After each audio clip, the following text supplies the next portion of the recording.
श्रीमद् भगवत गीता अध्याय 4 ज्ञान कर्म संन्यास योग।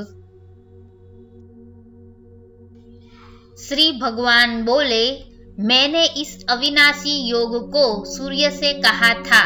सूर्य ने अपने पुत्र वैवस्वत मनु से कहा और मनु ने अपने पुत्र राजा इक्ष्वाकु से कहा।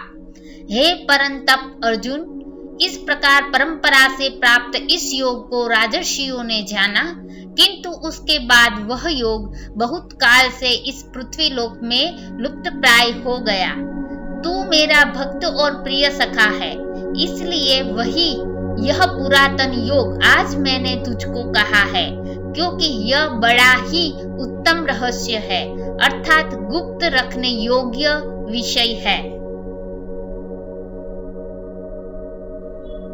अर्जुन बोले, आपका जन्म तो अर्वाचीन अभी हाल का है और सूर्य का जन्म बहुत पुराना है, अर्थात कल्प के आदि में हो चुका था। तब मैं इस बात को कैसे समझूं कि आप ही ने कल्प के आदि में सूर्य से यह योग कहा था। श्री भगवान बोले, हे परंतप अर्जुन, मेरे और तेरे बहुत से जन्म हो चुके हैं, उन सबको तू नहीं जानता, किंतु मैं जानता हूँ। मैं अजन्मा और अविनाशी स्वरूप होते हुए भी तथा समस्त प्राणियों का ईश्वर होते हुए भी अपनी प्रकृति को अधीन करके अपनी योग माया से प्रकट होता हूँ। हे भारत, जब जब धर्म की हानि और अधर्म की वृद्धि होती है, तब तब ही मैं अपने रूप को रचता हूँ, अर्थात साकार रूप से लोगों के सम्मुख प्रकट होता हूँ। साधु पुरुषों का उद्धार करने के लिए, पाप करने वालों का विनाश करने के लिए और धर्म की अच्छी तरह से स्थापना करने के लिए मैं युग युग में प्रकट हुआ करता हूँ। हे अर्जुन, मेरे जन्म और कर्म दिव्य अर्थात निर्मल और अलौकिक है।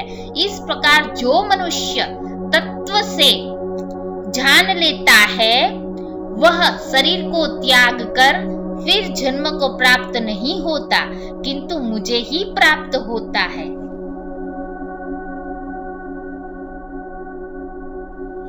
पहले भी जिनके राग, भय और क्रोध सर्वथा नष्ट हो गए थे और जो मुझ में अनन्य प्रेम पूर्वक स्थित रहते थे, ऐसे मेरे आश्रित रहने वाले बहुत से भक्त उपर्युक्त ज्ञान रूप तप से पवित्र होकर मेरे स्वरूप को प्राप्त हो चुके हैं। हे अर्जुन, जो भक्त मुझे जिस प्रकार भजते हैं, मैं भी उनको उसी प्रकार भजता हूँ, क्योंकि सभी मनुष्य सब प्रकार से मेरे ही मार्ग का अनुसरण करते हैं। इस मनुष्य लोक में कर्मों के फल को चाहने वाले लोग देवताओं का पूजन किया करते हैं, क्योंकि उनको कर्मों से उत्पन्न होने वाली सिद्धि शीघ्र मिल जाती है। ब्राह्मण, क्षत्रिय, वैश्य और शूद्र, इन 4 वर्णों का समूह गुण और कर्मों के विभाग पूर्वक मेरे द्वारा रचा गया है। इस प्रकार उस सृष्टि रचनादि कर्म का कर्ता होने पर भी मुझ अविनाशी परमेश्वर को तू वास्तव में अकर्ता ही जान।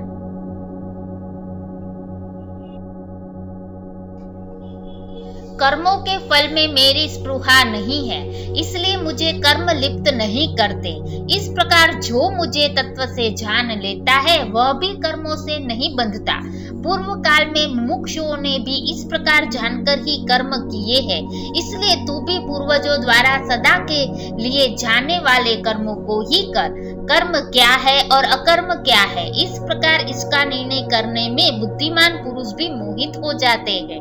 इसलिए वह कर्म तत्व मैं तुझे भली भांति समझाकर कहूंगा, जिसे जानकर तू अशुभ से अर्थात कर्म बंधन से मुक्त हो जाएगा।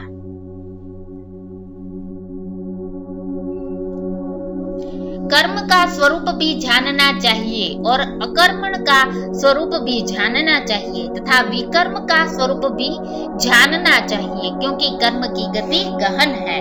जो मनुष्य कर्म में अकर्म देखता है और जो अकर्म में कर्म देखता है, वह मनुष्यों में बुद्धिमान है और वह योगी समस्त कर्मों को करने वाला है। जिसके संपूर्ण शास्त्र सम्मत कर्म बिना कामना और संकल्प के होते हैं तथा जिसके समस्त कर्म ज्ञान रूप अग्नि द्वारा भस्म हो गए हैं, उस महापुरुष को ज्ञानी जन भी पंडित कहते हैं।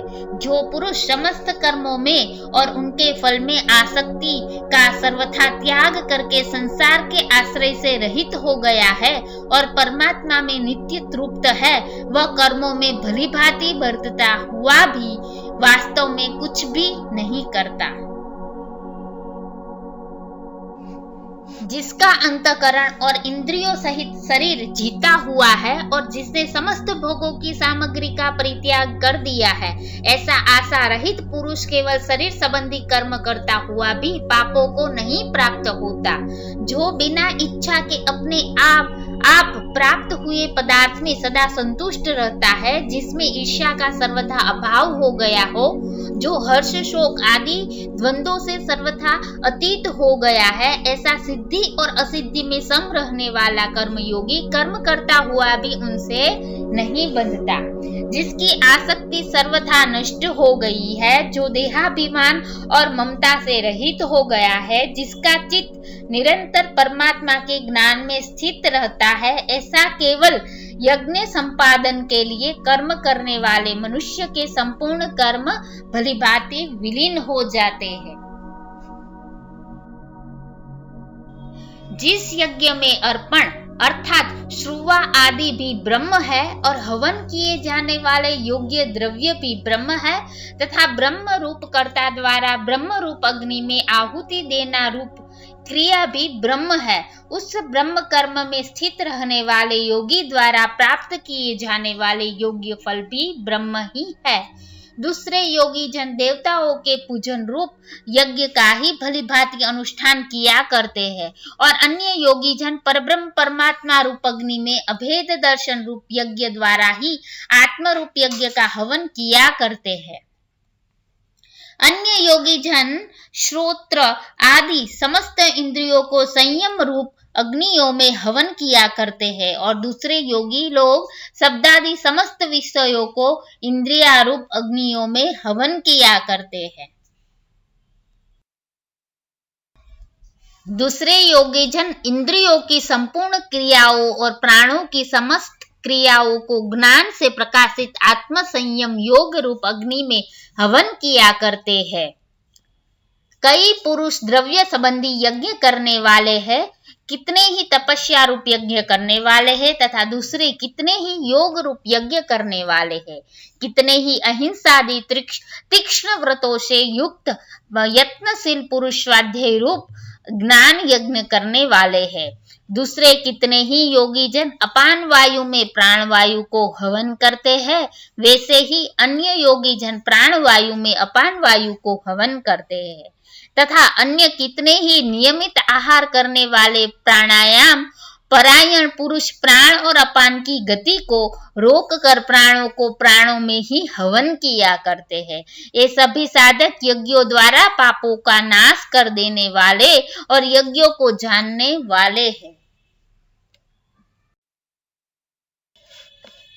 हे कुरुश्रेष्ठ अर्जुन, यज्ञ से बचे हुए अमृत का अनुभव करने वाले योगी जन सनातन पर ब्रह्म परमात्मा को प्राप्त होते हैं और यज्ञ न करने वाले पुरुष के लिए तो यह मनुष्य लोक भी सुखदायक नहीं है, फिर परलोक कैसे सुखदायक हो सकता है। इस प्रकार और भी बहुत तरह के यज्ञ वेद की वाणी में विस्तार से कहे गए हैं। उन सबको तू मन इंद्रिय शरीर की क्रिया द्वारा संपन्न होने वाले ध्यान इस प्रकार तत्व से जानकर उनके अनुष्ठान द्वारा तू कर्म बंधन से सर्वथा मुक्त हो जाएगा। हे परम तप अर्जुन, द्रव्यमय यज्ञ की अपेक्षा ज्ञान यज्ञ अत्यंत श्रेष्ठ है तथा यावन मात्र संपूर्ण कर्म ज्ञान में समाप्त हो जाते हैं। उस ज्ञान को तू तत्वदर्शी ज्ञानियों के पास जाकर समझ, उनको भली भांति दंडवत प्रणाम करने से, उनकी सेवा करने से और कपट छोड़कर सरलता पूर्वक प्रश्न करने से वे परमात्मा तत्व को भली भांति जानने वाले ज्ञानी महात्मा तुझे उस तत्व ज्ञान का उपदेश करेंगे, जिसको जानकर फिर तू इस प्रकार मोह को नहीं प्राप्त होगा। तथा हे अर्जुन, जिस ज्ञान द्वारा तू संपूर्ण भूतों को निशेष भाव से पहले अपने में और पीछे मुझ सच्चिदानंदन परमात्मा में देखेगा। यदि तू अनन्य सब पापियों से भी अधिक पाप करने वाला है तो भी तू ज्ञान रूप नौका द्वारा निसंदेह संपूर्ण पाप समुद्र से भली भांति तर जाएगा। क्योंकि हे अर्जुन, जैसे प्रज्वलित अग्नि ईंधनों को भस्ममय कर देता है, वैसे ही ज्ञान रूप अग्नि संपूर्ण कर्मों को भस्ममय कर देता है। इस संसार में ज्ञान के समान पवित्र करने वाला निसंदेह कुछ भी नहीं है। उस ज्ञान को कितने ही काल से कर्मयोग द्वारा शुद्ध अंतकरण हुआ मनुष्य अपने आप ही आत्मा में पा लेता है। जितेंद्रिय, साधन परायण और श्रद्धावान मनुष्य ज्ञान को प्राप्त होता है तथा ज्ञान को प्राप्त होकर वह बिना विलंब के तत्काल ही भगवत प्राप्ति परम शांति को प्राप्त होता है। विवेकहीन और श्रद्धा रहित संशय युक्त मनुष्य परमार्थ से अवश्य भ्रष्ट हो जाता है। ऐसे संशय युक्त मनुष्य के लिए न यह लोक है, न परलोक है और न ही सुख है।